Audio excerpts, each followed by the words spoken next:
네, 오늘 말씀은 하나님이 보내십니다 라는 제목으로 함께 은혜 나누기를 원합니다.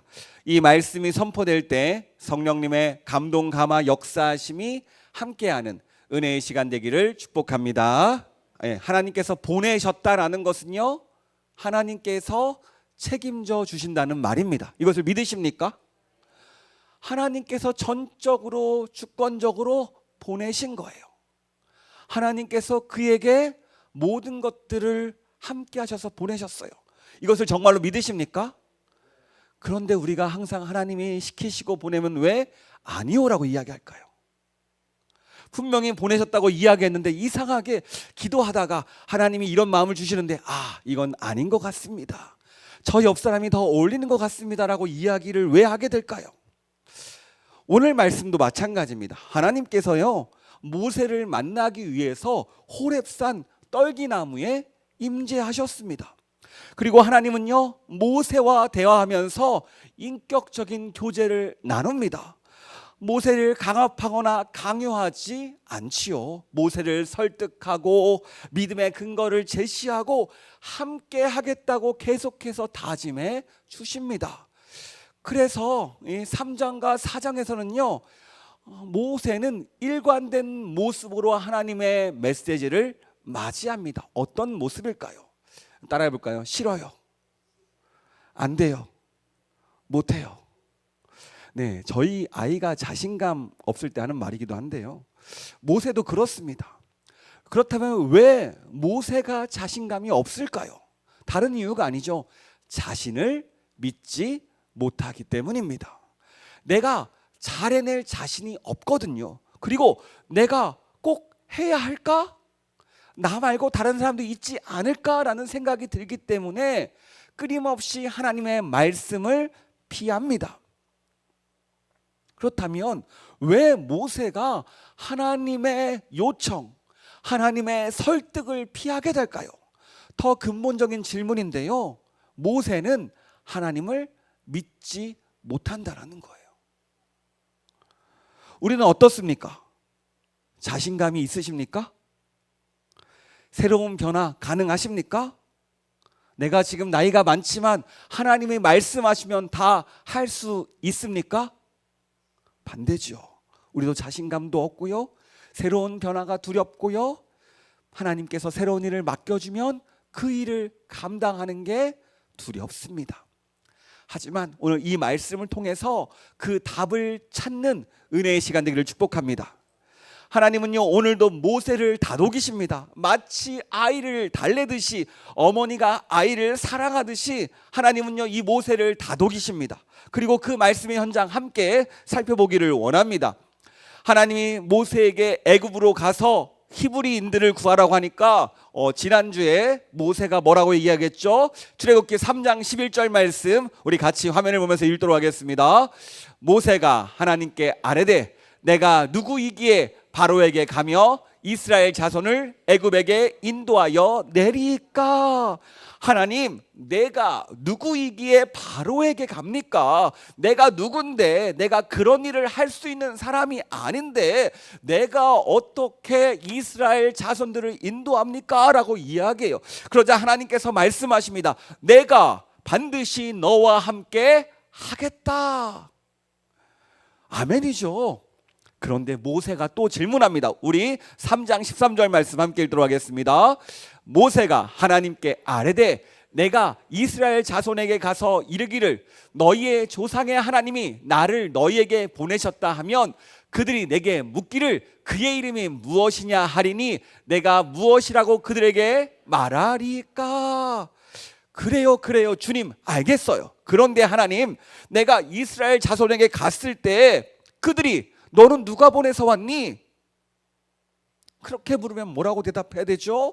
그래, 나는 스스로 있는 자다.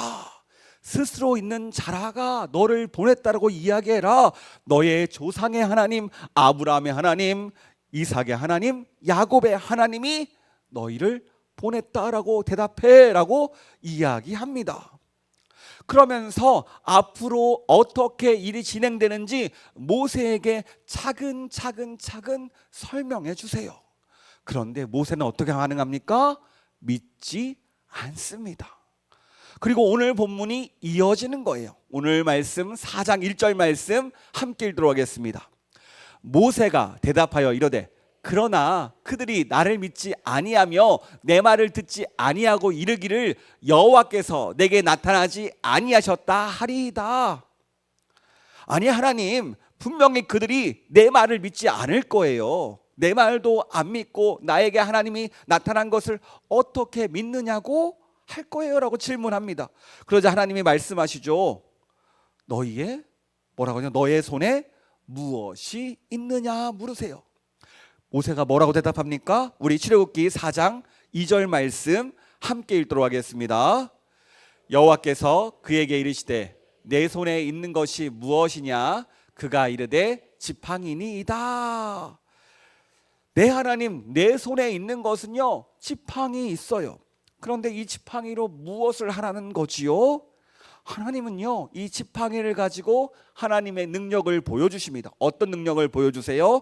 먼저 지팡이가 뱀이 되는 능력을 보여주십니다. 우리 3절과 4절 말씀 함께 읽도록 하겠습니다. 여호와께서 이르시되 그것을 땅에 던지라 하시매 곧 땅에 던지니 그것이 뱀이 된지라. 모세가 뱀 앞에서 피하매 여호와께서 모세에게 이르시되 내 손을 내밀어 그 꼬리를 잡으라. 그가 손을 내밀어 그것을 잡으니 그의 손에서 지팡이가 된지라. 아멘. 여러분, 원래 광야에서 모세가 지팡이를 들고 다니는 이유가 무엇이지요? 양을 치는데 위협이 올 때, 뱀을 물리치거나 야생 동물의 공격에서 자신을 보호하기 위한 도구가 바로 지팡이입니다. 또 광야길이 험하다 보니까 길을 갈 때 도움을 받으려고 진짜 지팡이처럼 도움을 받기 위해서 들고 다니는 것, 누구나 목자라면 누구나 들고 있는 것이 이 지팡이였어요. 이 광야 생활 40년인데 그가 뱀에 대해서 얼마나 잘 알고 있을까요? 광야 뱀은요 아주 무서운 맹독을 가진 독사입니다. 그래서 모세는요 이 지팡이가 뱀으로 변하자마자 한 행동이 있어요. 무엇인지 아십니까? 말씀에 나와요. 피했어요. 도망갔어요. 오, 뭐야? 그래서 도망갔어요. 놀랐다는 거죠. 왜요? 뱀의 무서움을 알기 때문이에요. 여러분은 뱀 잡아보셨습니까? 우리나라는 옛적부터 뱀이 몸에 좋다고 막 노래도 있죠. 뱀이야 뱀이야 몸에 좋고 맛도 좋은 뱀이야. 그러면서 우리나라에 뱀들이 많이 죽었다는 소문이 있는데, 그런데 여러분, 뱀을 잡을 때 뱀의 어디를 잡아야 우리가 안전하죠? 머리를 잡아야 안전하죠. 얼마 전에 저희 아들이랑 저희 곤충박물관에 갔는데 사육사 아저씨가 뱀을 관리하더라고요. 근데 아저씨가 되게 자연스럽게 독사의 그 머리를 잡고 뱀의 그 허물을 잘 관찰하고 있었어요. 뱀이 좀 아픈 것 같더라고요. 그런데 하시는 말이 이 뱀을 아이한테 올려주기를 원하니까 하는 말이, 애야 이거는 독사야. 우리나라에서 관리하는 사람이 나밖에 없어가지고 이거 보고 있는 거야. 근데 되게 친근하게 만지고 있는 거예요. 머리를 잡고 비늘비늘 딱 쓰면서 확인을 하고 있더라고요. 그래서 저희는 잽싸게 한 발 물러섰습니다. 그만큼 뱀에게 물리면 위험해요. 목숨이 위험할 수 있거든요. 그리고 이 뱀을 잡을 때는 이 머리를 잡아야 물리지 않아요. 그런데 하나님은요 모세에게 명령하는데 어디를 잡으라고 말하죠? 꼬리를 잡으라고 해요. 이건 무슨 말입니까? 물리라는 얘기일까요? 꼬리락을 잡으래요. 여러분, 이집트 파라오의 왕관을 보면요 독사가 그려 있습니다. 어떤 독사인지 아세요? 우레아스라 불리는 코브라 모양의 독사가 그려져 있어요. 여러분, 코브라의 독이 얼마나 센지 아십니까? 그래서 당시 사람들은요 이 코브라의 강력하고 위협적인 모습을 경외하면서 파라오의 권위와 그 신성함을 상징하는 그 도구로 사용했어요. 그래서 파라오의 왕관에 이 독사 모양이 그려져 있습니다. 뭐 이집트 같은 거면은 독사 모양의 지팡이도 있잖아요. 그 독사라는 게 뭐야, 이게 우리 아까 얘기했던 코브라 모양의 그 모양의 지팡이도 들고 있어요. 근데 하나님은요 그 꼬리를 잡으래요. 여러분, 이게 어떤 의미일까요? 애굽의 바로가 코브라처럼 무섭지만 결국 꼬리를 잡을지언정 하나님께 아무 해를 해하지 못한다. 모세에게 아무 해를 해하지 못한다는 것을 알려주는 것 아닐까요? 모세는 어디서 용기가 난지 모르겠지만 말씀대로 뱀의 꼬리를 잡습니다. 그러자 다시 지팡이로 펴내요. 그리고 하나님은요 계속해서 기적을 보여주십니다. 우리 6절 말씀 함께 읽도록 하겠습니다. 여호와께서 또 그에게 이르시되 내 손을 품에 넣으라 하시매 그가 손에 품에 넣었다가 내어보니 그의 손에 나병이 생겨 눈같이 된지라. 손에 옷에 넣었다가 빼니까 나병이 걸리고 다시 옷에 넣으니까 어떻게 돼요? 나병이 나았습니다. 당시 나병은 악성 피부병을 총칭하는 거지요. 손이 하얗게 됐다가 다시 원상복구되었어요. 이건 어떤 의미일까요? 하나님은요 병을 주시는 분이기도 하고 고쳐주시는 분이라는 거예요. 너희가 두려워하는 것 나병 두려워하지? 그런데 하나님은 나병을 주실 수 있는 분이고 고칠 수 있는 분이야. 하나님의 능력을 모세에게 알려주고 있어요. 능력의 하나님, 치료의 하나님, 또 저주의 하나님을 보여주십니다. 축복과 저주의 손이 누구에게 달려 있습니까? 하나님께 달려 있다는 거예요. 축복과 저주보다는 축복과 심판이라는 게 맞겠죠. 그리고 또 기적을 보여주십니다. 이번에 어떤 기적입니까? 우리 9절 말씀 함께 읽도록 하겠습니다. 그들이 이 두 이적을 믿지 아니하며 내 말을 듣지 아니하거든 너는 나일강 물을 조금 떠다가 땅에 부으라. 내가 떠온 나일강 물이 땅에서 피가 되리라. 나일강 물을 떠다가 땅에다 한번 부어봐. 그러면 그 부은 물이 어떻게 돼요? 피가 된대요. 이게 무슨 뜻일까요? 헤르도토스라는 역사학자가 이런 얘기를 했어요. 이집트는 나일의 선물이다. 이 말은요 나일강 덕분에 이집트 문명이 탄생했고 번성했다라는 의미입니다. 그래서 나일강은요 이 강을 신성한 강으로 여겼습니다. 그런데 이 생명과 같은 나일강의 물이 피로 변해요. 이건 무엇을 의미하는 거죠?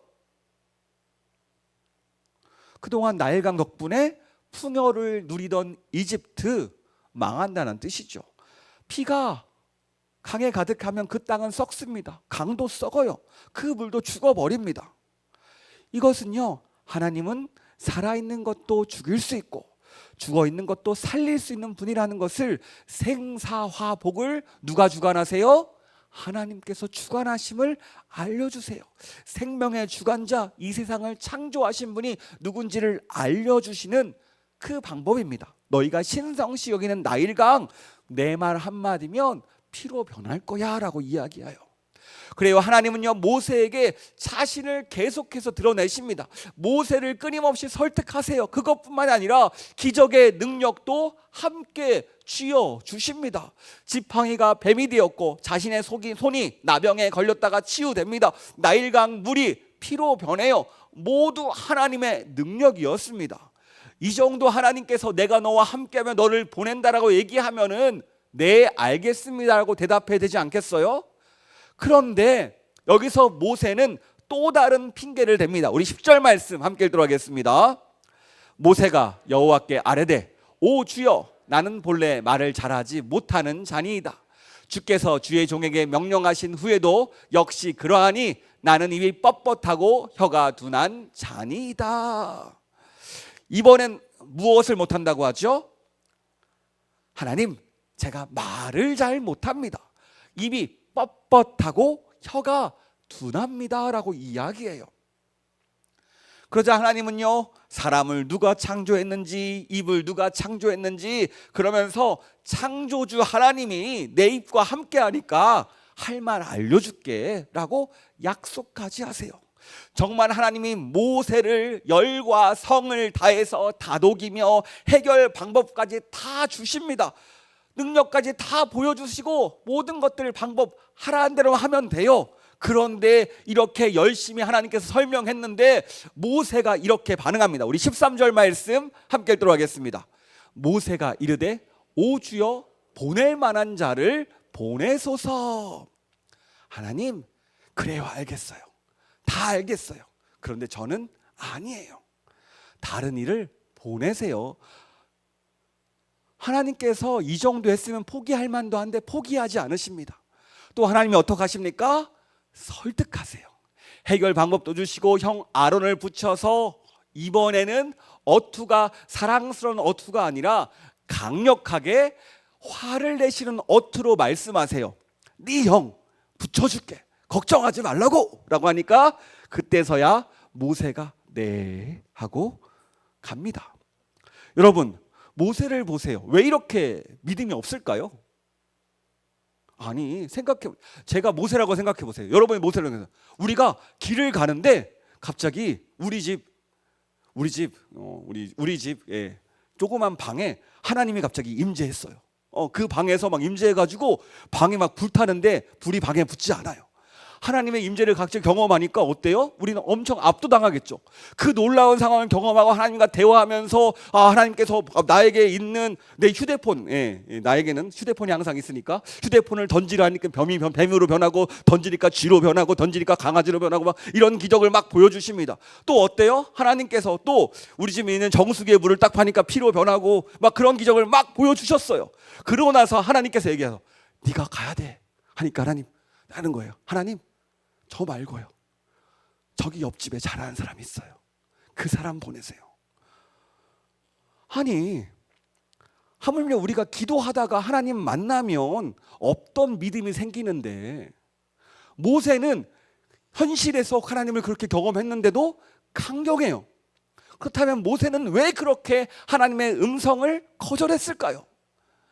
본인이 생각하기에 지금 모세 나이는 몇 살이에요? 80세예요.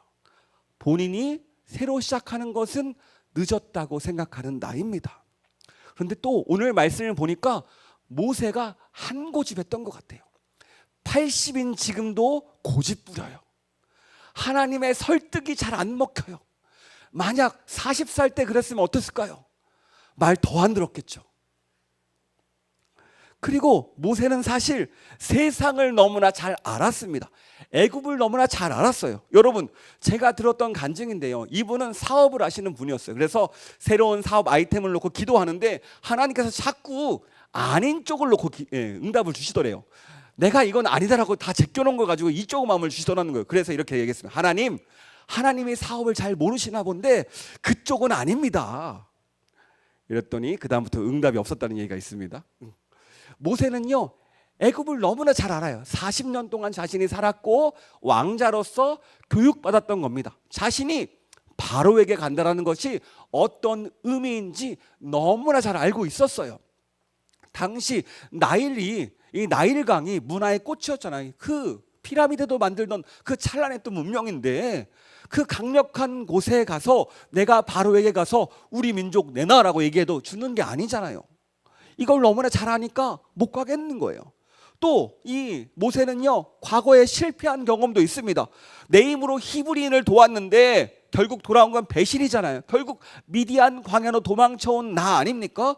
누구 때문에 40년을 이렇게 광야에서 힘들게 사는데 그들을 구원하러 가라니 얼마나 억울합니까?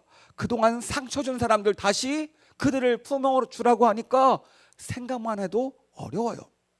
그러니까 이렇게 저렇게 생각해봐도 견적이 안 나오는 거예요. 그래서 모세는 어떻게 합니까? 믿지 않기로 결심합니다. 또 어떻게 해요? 모세는 하지 않기로 마음 먹었어요. 모세에게는요, 다 이유가 있습니다. 가면 안 되는 이유, 안 되는 내가 아닌 이유, 자신은 못한 이유 다 있었어요. 그래서 하나님께 나는 못해요라고 결론을 내어놓고 하나님과 대화하고 있습니다. 여러분, 혹시 결론을 정해놓은 사람과 대화해 본 적이 있습니까? 한마디로 꽉 막힌 사람이라고 이야기하죠. 여러분, 대화를 하면요, 마치 벽에 대고 이야기를 하는 것 같습니다. 마치 지금 모세와 하나님의 대화는 이와 같은 거예요. 그런데 하나님의 입장은 다르지요. 하나님은요, 이 모세를 어떻게든 설득하고 싶어 하세요. 진짜 오래 참아가면서 마지막에는 화난 어투까지 써가면서 다독이고 어르고 달래고 마치 엄마가 아이를 케어하듯이 인격적으로 만나주세요. 한번 생각해 보세요. 하나님이 이 모세를 설득하는데 얼마나 답답해 볼까요? 여러분, 애들하고 이야기해 보셨습니까? 애들이 말이 통하나요? 합리적인가요? 이성적인 아니죠. 감정적이에요. 그리고 뭐 아무리 합리적인 이야기를 해도 자신이 듣지 않습니다. 싫으면 싫은 거예요. 마치 하나님은요, 이 아이를 달래듯이 사탕도 줬다가 초콜릿도 줬다가 끊임없이 능력을 보여주세요. 그의 손에도 능력을 부어주시고 하나님께서 함께 하신다, 걱정하지 말라, 마음도 만져주면서 끊임없이 힘들고 찡찡거릴 때마다 괜찮아 괜찮아 얘기했는데 결국 이 모세에게 형까지 붙여주잖아요. 근데 끝까지 모세는 나는 아니라고 이야기해요. 그런데 이 모세의 모습이 어딘가 익숙하지 않습니까? 옆 사람 한번 바라보시기 바랍니다. 한마디 하시죠. 그게 나였습니다. 예, 출애굽기는요, 누구를 의지하느냐를 묻는 책이에요. 너는 누구를 의지하니? 하나님은요, 나도 믿지 말래요. 모세는 자신을 믿으니까 답이 없는 거예요. 여러분 이런 말 있죠. 작심삼일. 얼마나 믿지 못하면 작심삼일이라고 합니까? 누군가는요, 자신을 잘 믿어서 어떤 일을 끝까지 하시는 분도 있어요. 하지만 이런 분들도 결국 무너집니다. 결국 자신을 믿지 못해요. 답이 안 나와요. 하나님, 제가 너무 저를 잘 아는데요, 저는 그런 인물이 아닙니다. 그렇게 사랑이 많지도 않고 리더십도 없고 무엇인가 잘할 수 있지 않습니다. 마치 내가 노래를 못하는데 성가대수라는 것 같아요. 하나님, 저는 아니잖아요. 너무 잘 알잖아요. 전 또 약해가지고, 의지도 약해가지고 일찍 오라면 힘들어요. 주일날 아침에 일찍 일어나야 되는데 안 됩니다. 내가 또 저 잘 넘어지는 사람이에요. 어느 때는 열정도 뜨거웠다가 또 어떤 때는 또 가라앉는 사람입니다. 하나님 안 돼요. 제 마음 얼마나 갈대 같은데요. 요즘 기분 너무 덥죠. 이럴 때는 내가 얼마나 짜증이 많은데요. 이런 모습을 저를 어디다 쓰시려고요. 저는 그럴 깜냥이 안 됩니다. 저 말고 다른 일을 써주세요. 이런 모습으로 하나님께 대하는 것 너무나 우리의 모습과 같습니다. 그래요. 하나님은요, 우리가 이렇게 변명하는 것 너무나 잘 알고 계세요. 그런데 하나님의 뜻은 무엇입니까? 나를 믿으라는 게 아니에요. 따라 볼까요? 하나님은 나를 믿으라는 게 아니다. 또 따라 볼까요? 옆 사람도 믿으면 안 된다. 가족도 믿으면 안 돼요. 여러분, 가족 댁에 보증서 줬다가 망했다는 소리를 얼마나 들었습니까? 가족끼리는 보증 쓰는 게 아니다라고 저는 아버지한테 예전부터 들었습니다. 어렸을 때 교육했어요. 너 가족끼리 보증 쓰는 거 아니야. 어렸을 때 조기 교육을 받았습니다. 얼마나 상처가 있으시면 그러겠어요. 사람을 어떻게 믿습니까? 믿을 수 없어요. 나 자신도 못 믿는데 옆 사람, 우리 가족끼리도 믿지 못하는 게 우리의 관계예요. 하나님은요, 사람을 믿으라고 말씀하지 않으세요. 그렇다면 하나님은 누구를 믿으라고 하십니까? 하나님을 믿으라고 하세요. 성진아, 나를 믿어봐 라고 이야기해요. 나를 믿어봐. 오늘 말씀을 계속해서 묵상해 보면요, 모세는요, 하나님을 믿지 않습니다. 오늘 만났지만 끝까지 아니요, 안 돼요, 저 사람 해주세요라고 얘기하는 게 무슨 뜻이에요? 여전히 하나님을 믿지 못한다라는 뜻입니다. 그래서 거절하는 거예요. 아까 얘기했죠. 저희 딸이 한동안 계속했던 이야기였어요. 싫어요, 안 돼요, 못해요. 이게 심심하면 튀어나와가지고 이 말 없애기 프로젝트를 저희 가정에서 진행한 적이 있습니다. 얼마나 다독이는 게 힘든지 설득하는 게 힘든지, 아니야 너는 잘할 수 있어, 뭔가 하면 나는 안 돼, 나는 어려워, 자신감이 없는데 아니야 너는 특별히 잘할 수 있는 재능이 있고 너는 할 수 있고, 끊임없이 세워줘요. 사실 부모가 보기에는요, 우리의 자녀들의 그 장점이 잘 보입니다. 분명히 잘할 수 있는 것들이 있고요, 재능이 있어요. 근데 마치 자신은 아니라고 이야기합니다. 오늘 모세의 모습과 같아요. 하나님이 보기에는요, 모세는 충분히 능력 있는 사람입니다. 할 수 있는 사람이에요. 그런데 자신은 못한다라고 이야기해요. 여러분, 모세가 진짜 말을 못했을까요? 모세가 진짜 능력이 부족했을까요?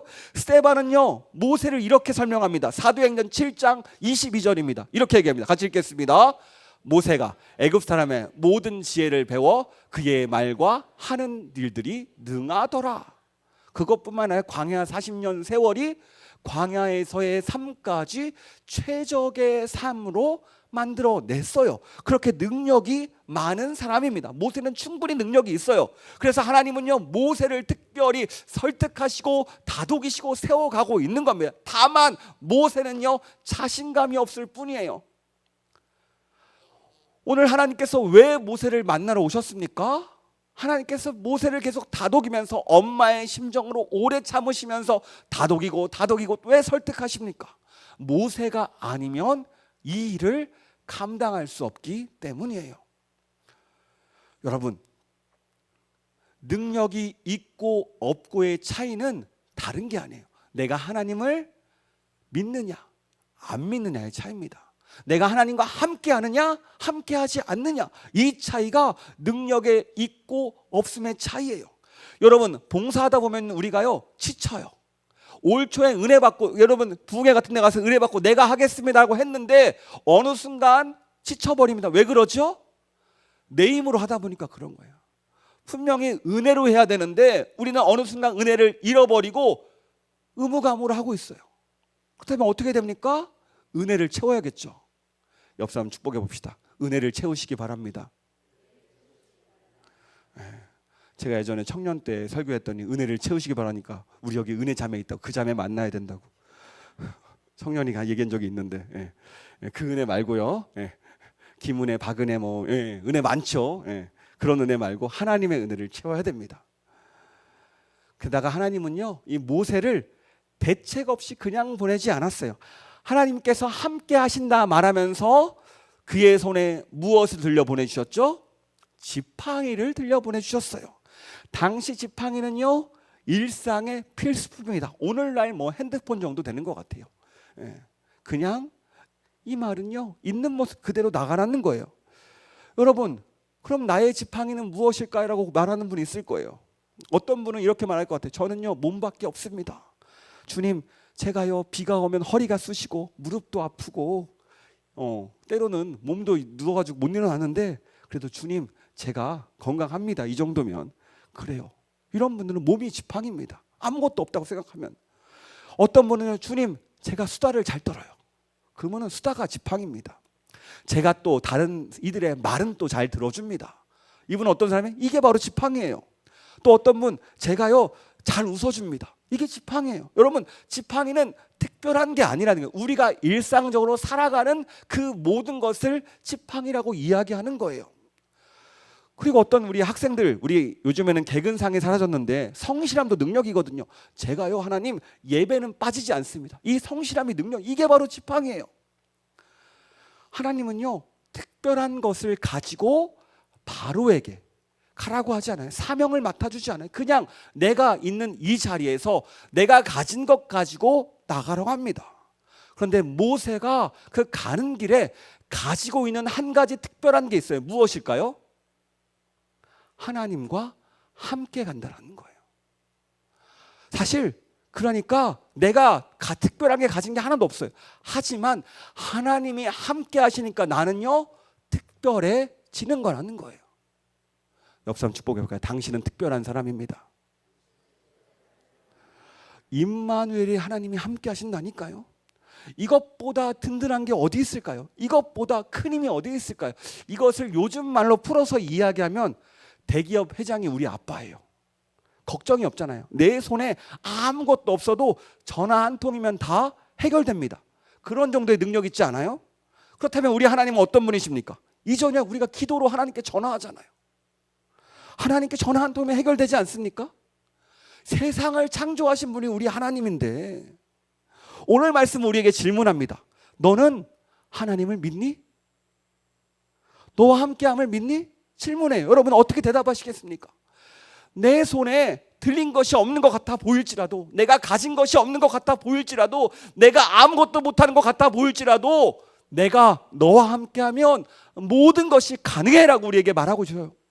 오늘 모세는요, 그동안에 자신의 힘과 자신의 능력과 자신이 가져있던 것들을 가지고 나라고 이야기하지 않습니다. 하나님은요, 나와 함께 가자고 말씀하세요. 내가 너 입도 알려줄게. 내가 함께 할 때 너에게 능력을 줄게. 나와 함께 가자라고 말씀하십니다. 여러분, 우리가 이 저녁 왜 나왔습니까? 하나님을 바라보기 위해서 나왔습니다. 여러분, 나를 바라보면요, 자존감이 떨어져요. 자신감도 떨어지고요. 답이 없어 보이기도 해요. 답답합니다. 그런데 오늘 말씀은 이야기합니다. 광야 생활은 나를 바라보는 게 아니라 하나님을 바라보는 거다. 너는 아무것도 못할지라도 창조주 하나님은, 온 우주를 창조하신 하나님은 다 가능하다. 이것을 알려주는 기간이에요. 이 광야 40년 세월을 계속해서 이스라엘 백성들은 살아가야 됩니다. 무엇을 배우기 위해서요? 하나님이 어떤 분인지를 알기 위해서요.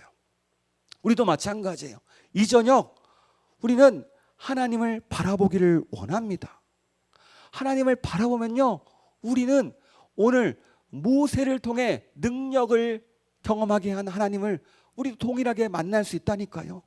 우리의 인생을 변화시키고 우리를 인생을 이끌어 가시는 하나님을 만나게 된다니까요.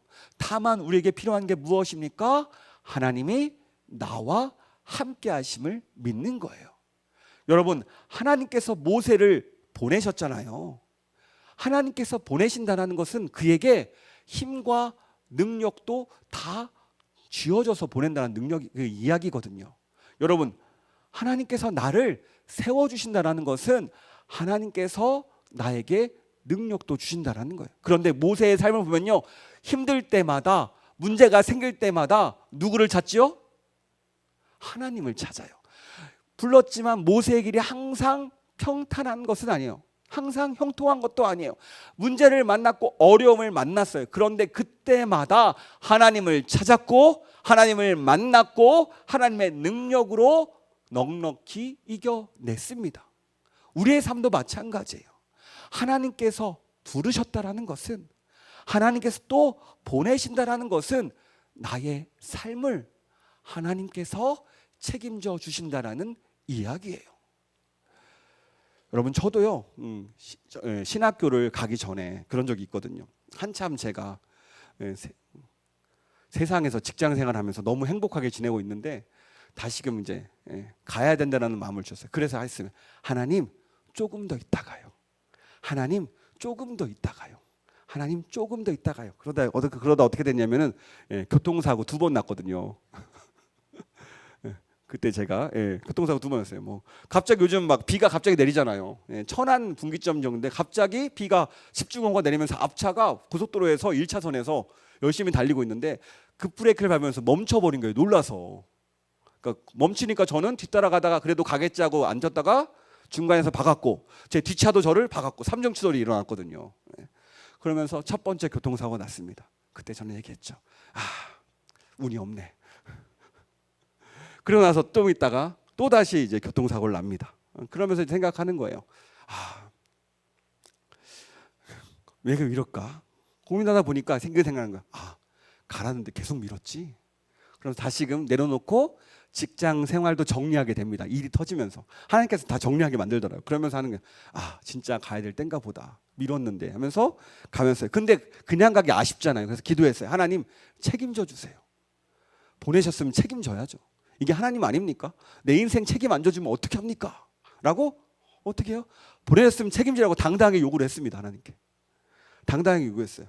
그래서 시험 기간 신학교를 준비하는데 친구들한테랑 뭐 주변에 얘기했어요. 나는 걱정 없다. 열심히 공부하고 있다. 하나님께서 함께 하신다. 분명히 보냈으니 책임질 거다라고 공부 열심히 해서 했지만 막상 그 전날 얼마나 떨리던지 시험 보기 전날 막 두려움이 또 올라오더라고요. 그래서 밤 한 2-3시까지 제가 기도했던 것 같아요. 그때 기도하면서 떨쳐버렸습니다. 그리고 나서 신학교를 갔어요. 하나님께서 감사하게 채워주셨어요. 사람을 만나서 또 사역지도 안내받았고, 사역지에서도 또 제가 그때 파트로 일하고 있었는데 성도님께서 헌금을 하셔가지고 졸업할 때까지 전액 장학금으로 돈 안 들이고 학교를 다니게 됐어요. 그리고 졸업할 때쯤 저희 철을 만나서 결혼하게 됐습니다. 그리고 철을 만나서 더 행복하게 살고 있습니다. 무엇인가 마지막이 아주 좋게 끝나죠. 너무 길어질 것 같으네. 그래요. 하나님께서 보내신다는 것은요, 책임져 주신다는 거예요.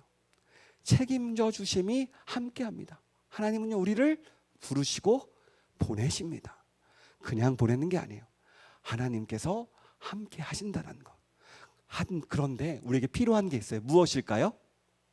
우리는 하나님을 바라봐야 돼요. 하나님이 나와 함께 하심을 믿는 거예요. 그러면 하나님은 능력 가운데 우리를 인도하시고 함께 하시고 역사하세요. 우리는 이것을 바라봐야 됩니다. 이거 기억해야 돼요. 오늘 모세가 싫어요, 안 돼요, 못해요 라고 이야기했던 이유는 다른 게 아니에요. 하나님을 바라보지 못했기 때문입니다. 하나님을 바라볼 때 우리에게 주의 놀라운 능력이 함께할 줄 믿습니다. 이 저녁 함께 이 마음 가지고 찬양하며 나아가도록 하겠습니다.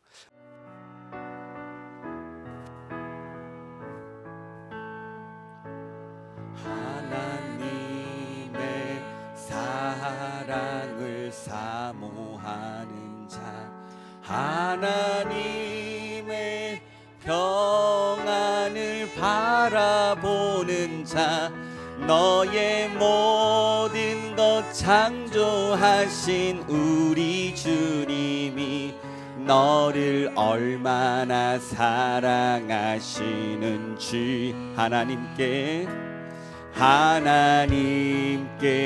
찬양과 경배하는 자, 하나님의 선하심을 닮아가는 자, 너의 모든 것 창조하신 우리 주님이 너를 자녀 삼으셨네. 아멘. 하나님 사랑의 눈으로 너를 어느 때나 바라보시고, 하나님 인자한 귀로서 언제나 너에게 기울이시니 어두움에 밝은 빛을 비춰주시고, 너의 작은 신음에도 응답하시니 너는 어느 곳에 있든지 주를 향하고 주만 바라볼지. 하나님 사랑의 눈으로, 하나님 사랑의 눈으로 너를 어느 때나 바라보시고, 하나님 인자한 귀로서 언제나 너에게 기울이시니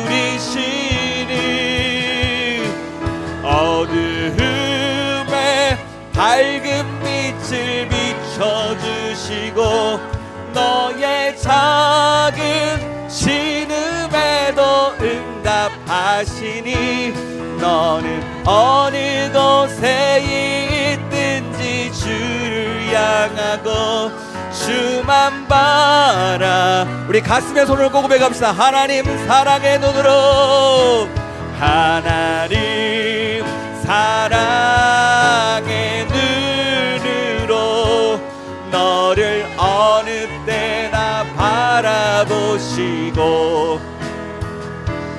하나님 인자한 귀로서 언제나 너에게 기울이시니 어두움에 밝은 빛을 비춰주시고, 너의 작은 신음에도 응답하시니 너는 어느 곳에 있든지 주를 향하고 주만 바라볼지라. 이 시간 같이 기도하기를 원합니다. 그렇습니다. 주님, 이제 보니까 제가 주님의 말씀을 거역하던 모세였습니다. 제가 못합니다, 안 됩니다, 주님 저 말고 다른 일을 보내주시옵소서라고 얘기하는 그런 모세였습니다. 그런데 주님, 저 자신을 보니까요 진짜 자신감도 없습니다. 부족합니다. 새로운 일을 시작할 에너지도, 사역을 감당할 힘도 없습니다. 그런데 주님, 오늘 말씀대로 주님이 함께 하시니 그 놀라운 일을 감당하는 것을 보았습니다. 주님께서 보내시는 것은 주님께서 책임져 주신다라는 말인 것을 깨달았습니다. 주님이 이 시간 나를 만져주시고 이 시간 나를 바라보는 것이 아니라 주님을 바라보게 해달라고, 주님 만져봐요, 주님 보고서 주님과 함께 우리가 일어서게 해달라고 이 시간 주님 이름 3번 부르고 다 함께 통성으로 기도하도록 하겠습니다. 주여